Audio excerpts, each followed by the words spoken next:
It was the morning. The darkness had evaporated, and the first lights started to come up.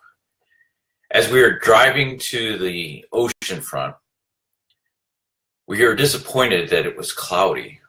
We could see there were breaks, but we knew that the sunrise was not going to come up above the horizon at the appointed time, at that moment when you would see the first light break the horizon. Instead, we got to the ocean and we had to wait.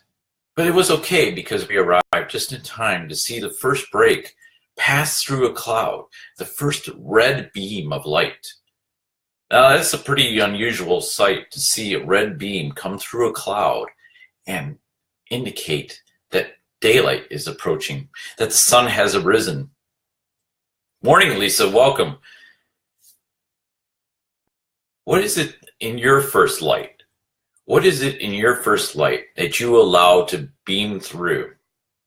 Is it the morning you wake up, your eyes are just like, oh, I need toothpicks to hold them up? Is it, get me to that coffee? What do you do in that first light?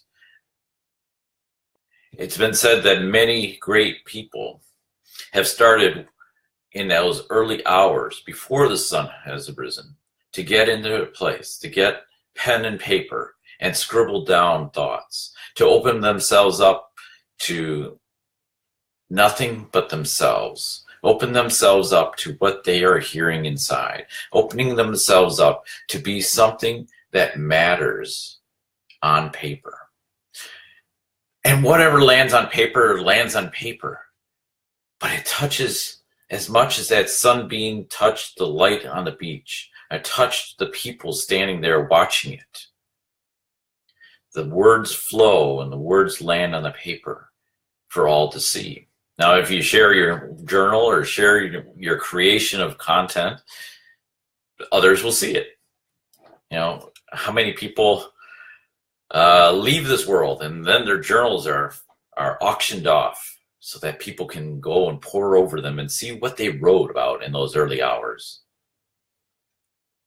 Scribble down. If you were given 3 pages, just go and write 3 pages.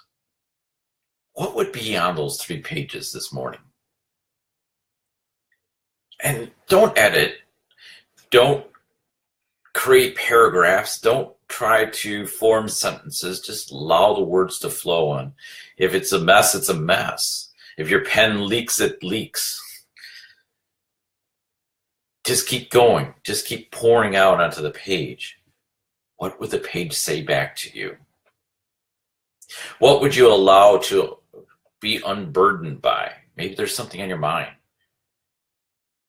One of the exercises I do with clients is to allow them to write.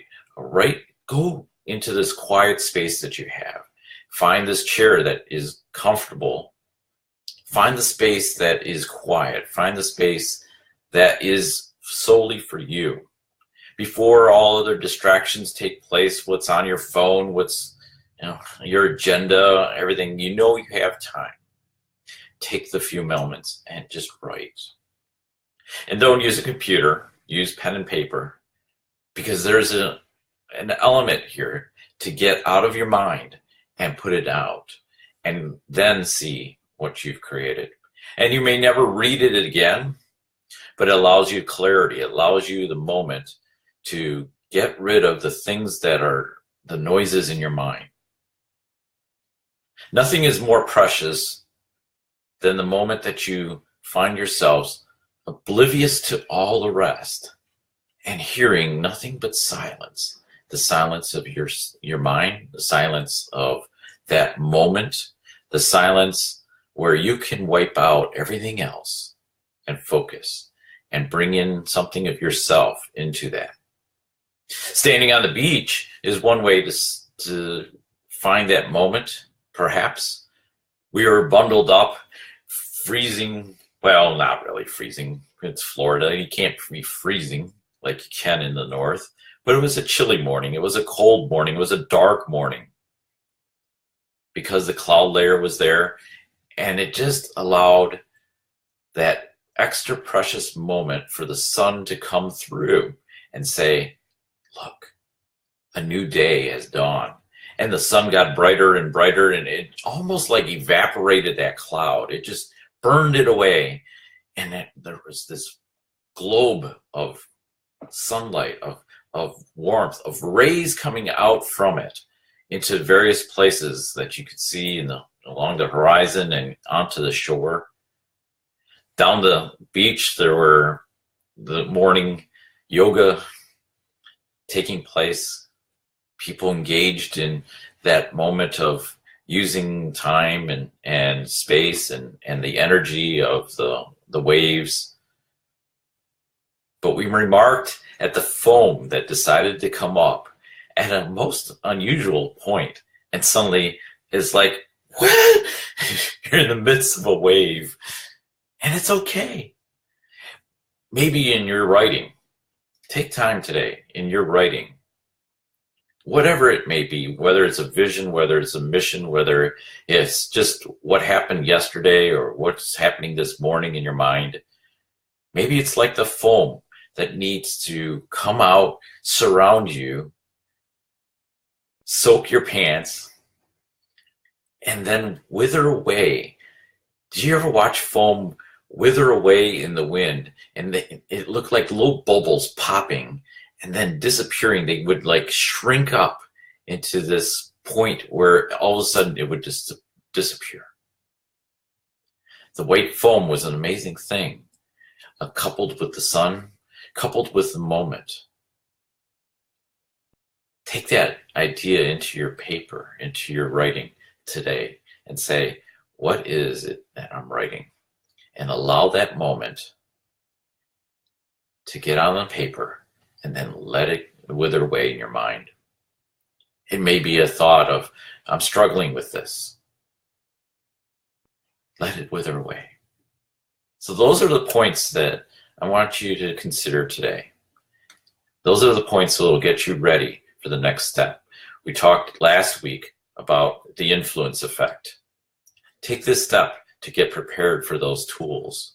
Take this step to say, okay, before I figure out my relationships or how I'm going to use informal power or how I'm going to build momentum or scenario thinking, let me start with this small step of writing what's on my mind. This is a good day. This is a great day. This is an awesome day for you.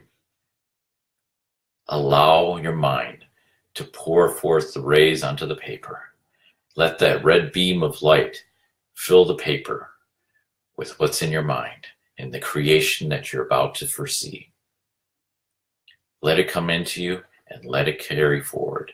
This is your task today. This is your joy.